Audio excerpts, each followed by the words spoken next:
어떤 존재가 자기가 어떤 존재인지를 알고 자기가 있어야 할 장소에 있으면 아름답고 또 참 유익한 것들이 참 많이 있습니다. 그러나 자기 자리를 벗어나게 되어지면 아주 추하게 되어집니다. 흰 쌀밥이 밥그릇에 담겨 있으면 얼마나 아름답고 먹기가 좋아 보입니까? 그런데 예쁜 아가씨의 볼테기에 붙어 있으면 참 보기가 부담스럽습니다. 남편과 아내가 가정에서 그 사명을 잘 감당하고 자기의 위치에 있으면 참 가정이 얼마나 든든합니까? 아내와 어머니가 자기의 자리를 지키고 자녀를 잘 양육하고 남편을 잘 이렇게 섬기게 되어지면 그 아내의 모습이 참 아름다운 모습입니다. 그러나 남편과 아내, 아버지와 어머니가 자기 됨을 잊어버리고 자기의 위치에 있지 아니하고 딴 곳에 가 있게 되어지면 참 보기가 힘들고 자녀를 힘들게 하지 않습니까? 사람이 내가 누구인지 알고 그 자리에 있으면 대단한 존재인데 자기를 잃어버리고 있어서는 안 될 자리에 있으면 모두를 불행하게 만듭니다. 내가 누구냐 바로 알고 사는 것 대단히 중요한 일입니다. 보네퍼라는 유명한 독일의 신학자가 있습니다. 22살의 목사님이 되시고 미국에 가서 유니온 신학교라는 신학교라는 유명한 신학교의 박사학위를 빨리 받았습니다. 그리고 이제 자기의 고국인 독일로 돌아가려고 하고 있는 그때에 고국에 돌아가게 되어지면 나치가 막 광분하는 그런 시대였습니다. 그래가지고 다른 사람들은 당신 돌아가면 다 죽으니까 가지 말고 유니온 신학교의 교수하라고 그렇게 이야기했지만은 이 보네퍼 목사님은 지금 독일에는 미치광이 운전수가 운전을 하고 있는데 그 미치광이 운전수를 끄집어내야만 된다. 그 미치광이 운전수가 운전해 나가면 신호등 지키지 아니하고 그저 마음대로 달리니까 많은 사람이 다치고 막 죽는데 교회가 장례식이나 치러주고 다친 사람을 치료해주는 이 정도로 해서 되는 것이 아니고 그 미치광이 운전수를 끄집어내야만 된다.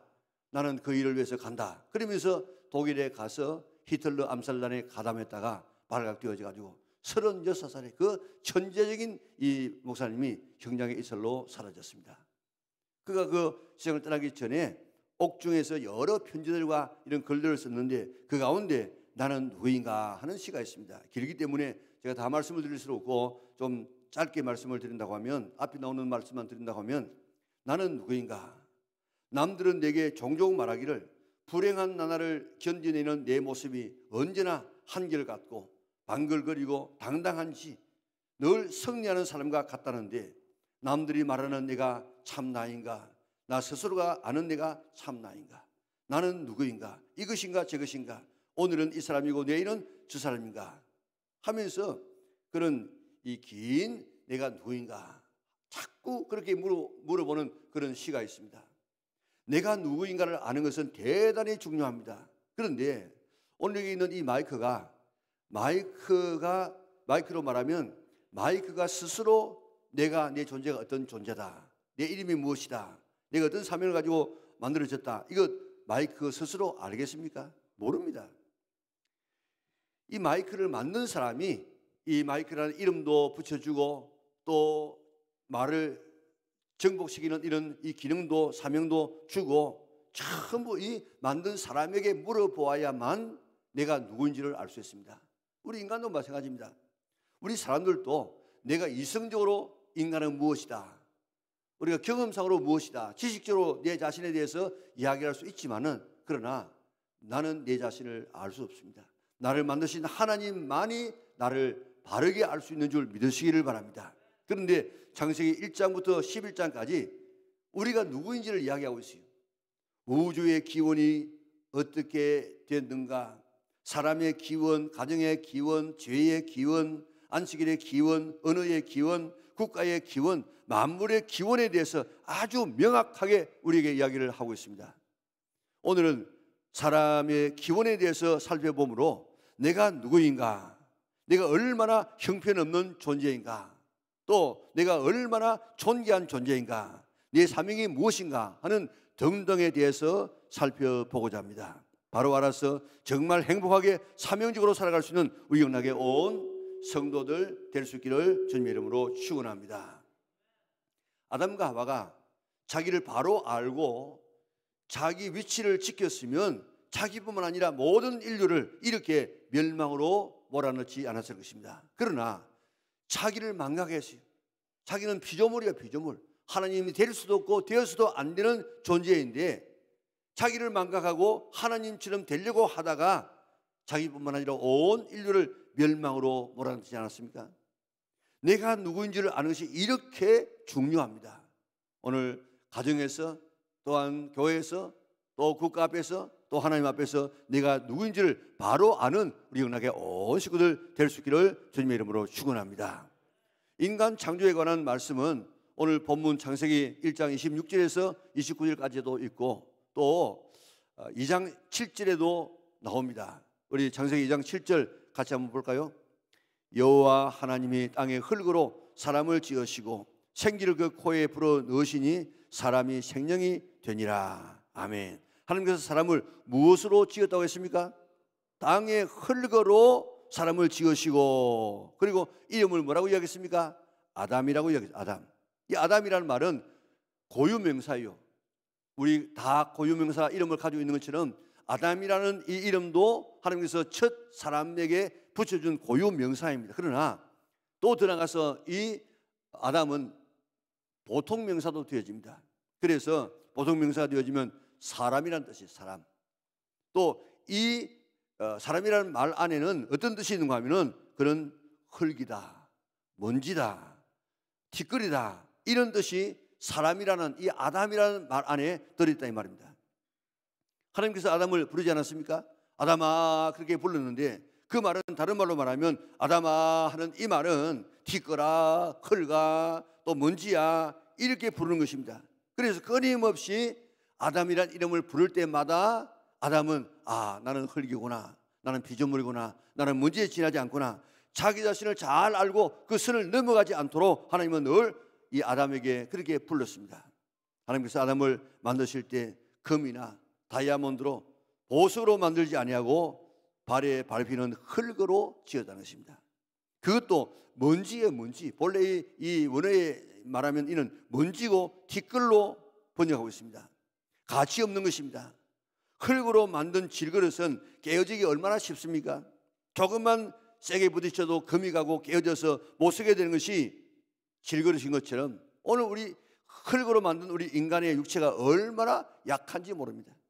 코로나 바이러스에 온 세계가 마비되고 꼼짝을 못하고 있지 않습니까? 물론 코로나 전에도 인간이 이렇게 약한 존재다 하는 것을 알았지만은 어떻게 이렇게 약할지 우리가 몰랐습니다. 하루만 밥을 안 먹어도 비실거리고 열이 2, 3도만 올라가도 정신을 못 차리고 5분만 호흡을 안 해도 살 수 없는 것이 우리 인간입니다. 뇌에 실핏줄 하나만 터져도 생명을 유지할 수 없고 장기에 보이지 않는 혈관 하나가 막혀도 살 수 없습니다. 심장이 멈추어지면 끝이고 폐가 숨을 쉬지 아니하면 그것으로 끝나서 한 줌의 흙으로 돌아가는 것이 우리 인생입니다. 시편 104편 27절 29절 우리 같이 한번 읽어보겠습니다. 주께서 주신 적 그들이 받으며 주께서 손을 펴신 적 그들이 좋은 것으로 만족하다가 주께서 낯을 숨기신 적 그들이 떨고 주께서 그들의 호흡을 거두신 적 그들은 죽어 먼지로 돌아가나이다. 아멘. 그들의 호흡을 거두신 적 그들은 죽어 먼지로 돌아가는 먼지로. 호흡이 끊어지면 한순간에 먼지로 돌아가는 것이 인간의 연약함입니다. 영어로 땅, 부식토 하는 말을 휴머스 그렇게 말합니다. 그런데 거기에서 무슨 말이 나오는가 하면 휴먼하는 인간이라는 말이 나옵니다. 거기서 또 뭐가 나오는가 하면 험불하는 겸손이라는 말이 거기서 이 땅이라는 여기서 지금 나온다고요. 땅이라는 말에서 사람이라는 말도 나오고 땅이라는 말에서 겸손이라는 말도 나오는데 우리가 땅에서 나와서 땅에서 나는 것을 먹고 살다가 땅으로 돌아간다는 사실을 받아들이게 되어지면 우리는 겸손하지 않을 수 없습니다. 우리는 사실 우리 육체적으로 바라보면 아무것도 아니지 않습니까? 우리 언젠가 하나님이 우리의 영혼을 부르시면 우리의 몸은 화장되어 한 줌의 흙으로 변하게 될 것입니다. 납골당에 안치해도 결국 땅으로 돌아가게 될 것입니다. 어제도 프랑스의 아랑도롱이라고 하는 세계적인 최고의 이 미남 배우가 안락사를 받아들여서 이제 세상을 떠난다는 그런 이 보도가 있다고요. 온 세계 여자들이 다 흠모하는 세계 가장 이렇게 미남자입니다. 그러니까 거기에 수많은 이런 영화에 출연해가지고 돈도 많이 벌었습니다. 없는 것도 없습니다. 이렇게 대단한 그런 그도 하나님께서 그의 호흡을 끊으시면 한 줌의 흙으로 돌아가는 것이 우리 인간입니다. 우리의 얼굴 보세요. 자, 우리가 얼굴을 보면 어릴 때 젊었을 때 팽팽하고 윤기 나고 얼마나 아름답습니까? 그런데 조금 있으면 우리의 얼굴에 주름이 갑니다. 머리는 희끗해집니다. 그런데 힘도 없어집니다. 언젠가 호흡이 끊어지고 심장이 멎을 때 우리는 한 줌의 흙으로 돌아간다는 이 사실을 깨닫고 우리 인간은 참 아무것도 아니구나. 하나님께서 붙들고 있으니까 내 호흡을 붙들고 있으니까 네가 숨을 쉬고 살아있는 것이지, 하나님께서 호흡을 끊어버리고 나면 나는 한 줌의 흙으로 돌아가는 존재구나 하는 사실을 깨닫고 겸손할 수 있는 성도들 되시기를 바랍니다. 그래서 하나님을 의지하고 다른 사람을 나보다 낮게 여길 수 있는 성도들 되시기를 바랍니다. 하나님 의지하고 이웃을 사랑하고 사명 감당하고 영원을 준비하며 살아가는 우리 영락의 온 성도들 될 수 있기를 주님의 이름으로 축원합니다. 그런데 이런 데 가치 없고 발에 밟히고 아무것도 아닌 먼지 티끌에 지나지 않는 우리를 하나님께서 손으로 만드셨다는 것입니다. 무엇으로 만들었느냐 보다도 더 중요한 것은 누가 만들었느냐 하는 것입니다. 사람들은 물건을 살 때 메이커에 관심을 갖지 않습니까? 어느 회사에서 만들었느냐 여기에 따라서 값이 천차만별로 차이가 납니다. 대가의 손을 거치면 부르는 것이 값입니다. 미술 작품 중에서 고가로 알려진 작품이 있는데 폴 세잔의 가든놀이 하는 사람들이라는 그런 작품이 있습니다. 그 그림 한 장이에요. 얼마쯤 나가는 줄 아십니까? 2,600억 원에서 3,100억 원에 나가는 그림입니다. 피카소의 꿈이라는 작품은 1,600억 원에 호가되는 그런 이 작품입니다. 모나리자 그 그림은 값을 매길 수 없다고 하지 않습니까? 사람이 만들어도 작품을 만들어도 이 정도인데 전능하신 하나님이 만드신 작품은 얼마나 대단하겠습니까? 인간의 작품과는 비교가 되지 아니하는 작품입니다. 창세기 2장 7절에는 여호와 하나님이 땅에 흙으로 사람을 지으시고 하나님이 인간을 만드셨다는 것입니다. 우리 애들에게 요즘에 뭐 그렇지 않지만 예전에는 애들 놀린다고 많이 하겠죠. 너 어디서 왔는 줄 아냐? 너 다리 밑에 주워왔지? 너 엄마가 지금 며칠 전에 내가 지나가니까 우리 안목에 잘 있어 그렇게 물어보더라고. 그래 애기들이 그거 보고 막 울기도 하고 그렇지 않습니까? 우리는 다리 밑에서 주워온 우리가 아니고 하나님께서 만드신 하나님의 작품인 줄 믿으시기를 바랍니다. 에베소 2장 10절 우리 세 번역으로 한번 읽어보도록 할까요? 우리는 하나님의 작품입니다. 선한 일을 하게 하시려고 하나님께서 그리스도 예수 안에서 우리를 만드셨습니다. 하나님께서 이렇게 미리 준비하신 것은 우리가 선한 일을 하며 살아가게 하시려는 것입니다. 아멘. 여기에 우리는 하나님의 작품이라 작품. 제품과 작품이 다르지 않습니까? 제품은 막 무더기로 계속해서 똑같은 제품이 이렇게 대량 생산되지만은 작품은 하나밖에 없어요. 하나밖에. 그래서 쉬운 말 영어 성경 NLT 영문 번역에는 이 작품이라는 말을 갖다가 piece, masterpiece다 그렇게 번역해 놓았습니다. 걸작품이다, 명작이다, 대표작이다 그런 말입니다. 그러니까 사람의 가치가 얼마나 대단하냐, 하나님의 대표작이다. 대표작, 하나님의 걸작품이라. 그래서 사람을 만들고 난 다음에 하나님께서 심히 좋았더라 그렇게 감탄하지 않습니까? 필립 이안시와 폴 브랜드 박사가 지은 나를 지으신 하나님의 놀라운 손길이라는 책이 있습니다. 인체의 비밀들에 대해서 이야기를 많이 하고 있는데 우리의 눈에는 1억 700만 개의 세포가 있다는 것입니다. 인간의 뇌는 시각세포로부터 수백만 가지의 보고를 동시에 다 받을 수 있다는 것입니다. 우리 보면 다 이게 뭐 다 색깔이 다 구별되어지고, 귀는 피아노 건반에 도 이렇게 치게 되어지면 귀 속에 뼈들이 1초에 256번 진동한답니다. 한 생명을 잉태하는 데는 그 과정을 보면 하나의 수정된 난 세포에서 10조 개에 이르는 세포가 생산된다는 것입니다. 흙이지만 하나님께서 걸작품으로 대표작으로 만든 인간은 정말 경이로운 존재가 아닐 수 없습니다. 값을 매길 수 없는 존재입니다. 그래서 예수님께서 뭐라고 이야기했습니까? 사람의 생명이 얼마나 귀하냐? 천하보다 귀하다. 천하가 뭡니까? 온 우주보다도 더 귀하다. 이 지구 하나가 아니고 온 우주보다 귀하다. 우주가 지난주에 말씀드렸죠. 150억 광년을 가야만 되는 그 어마어마한 우주인데 그 우주보다도 더 우리의 생명이 귀하다고 이야기했습니다. 어거스틴은 말하기를 인간은 높은 산과 바다의 거대한 파도와 굽이치는 강물과 강활한 대양과 무수히 반짝이는 별을 보고 야 대단하다 하고 감탄하고 거기에 가서 보고 구경하고 하는데 자기 자신의 몸은 별로 귀중한 줄 모르고 감탄하지 않냐고 넘어가는 것이 인간이다. 그렇게 이야기했습니다. 이제 세상 좋은 경치만 보려고 하지 말고 우리의 몸을 한번 볼 수 있기를 바랍니다. 얼마나 신기하고 얼마나 감탄스러운지, 그리고 늘 하나님의 작품 앞에 와 하고 하나님 앞에 감사할 수 있는 성도들 되시기를 바랍니다. 하나님께서 만드신 걸작품인 인간이 죄로 망가지게 되었습니다.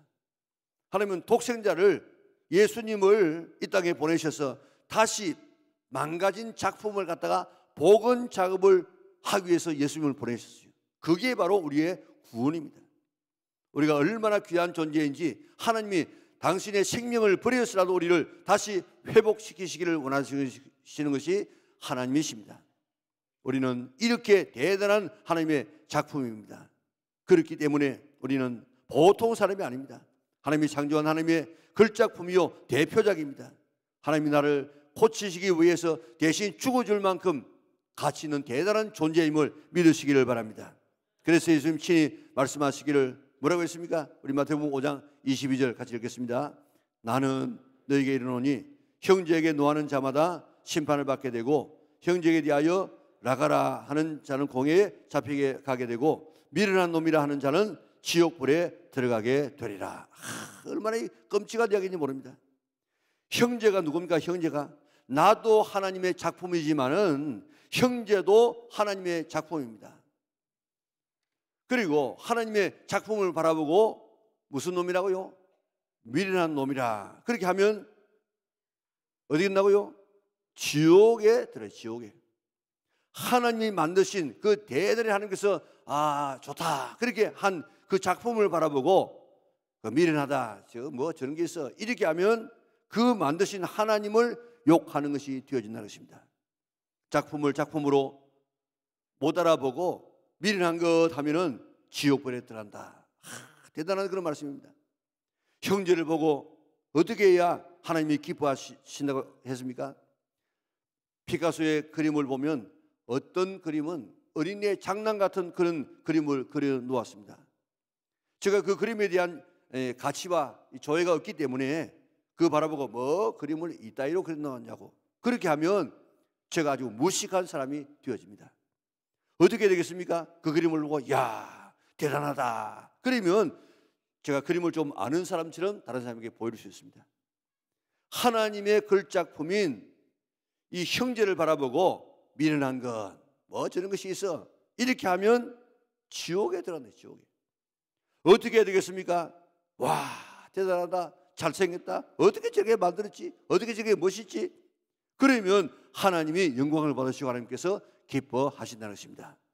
우리 흙으로 지음받았지만은 가치 없는 흙으로 밟히는 흙으로 지음받았지만은 흙만